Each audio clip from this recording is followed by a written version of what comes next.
கடலூர் தென்பெண்ணை ஆற்றில் வெள்ளம் பெருக்கெடுத்து ஓடுகிறது. அந்த காட்சிகளை பார்க்கலாம்.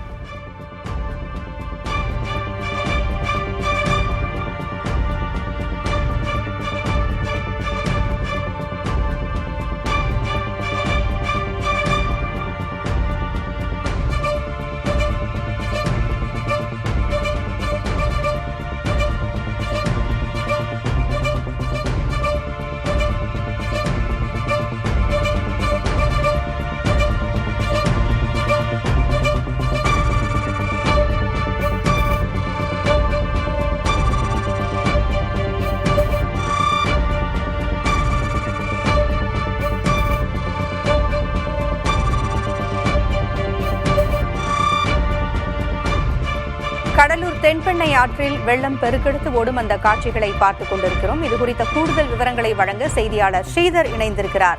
ஸ்ரீதர், ஆற்றங்கரையோர மக்களுக்கு எச்சரிக்கை விடுக்கப்பட்டிருக்கிறதா? என்ன நிலவரம்? கடலூர் மாவட்டத்தை பொறுத்த வரைக்கும் ஆண்டின் சராசரி மழை அளவு 1206 மில்லிமீட்டர். இந்த மழை கடலூர் மாவட்டத்தில் பெய்தால் கடலூர் மாவட்டத்திற்கு நன்மை கிடைக்கும். ஆனால் மற்ற மாவட்டங்களில் பெய்யும் மழை நீர் தான் கடலூர் மாவட்டத்திற்கு ஒவ்வொரு சமயத்திலும் பல்வேறு விதமான பிரச்சனைகள் ஏற்படுது. குறிப்பாக நாம் பார்த்துக் கொண்டிருக்கும் இந்த காட்சி தென்பெண்ணையாறு. இந்த தென்பெண்ணையாறு கர்நாடகா மாநிலம் நந்திமலையில் தொடங்கி 430 கிலோமீட்டர் பாய்ந்தோடி வந்துதான் இந்த வங்கக்கடலில் கடக்கிறது.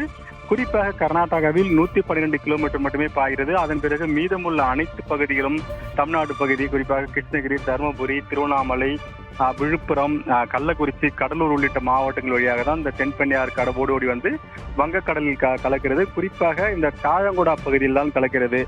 தாழங்குடா வரை ஒரே ஆறாக வரும். அதன் பிறகு கடல் மாற்றத்தை பொறுத்து ஒரு சில சமயத்தில் புயல் சமயத்தில் கடலோட நீர்மட்டம் அதிகமாக இருக்கும், அலையின் சீற்றமும் அதிகமாக இருக்கும்.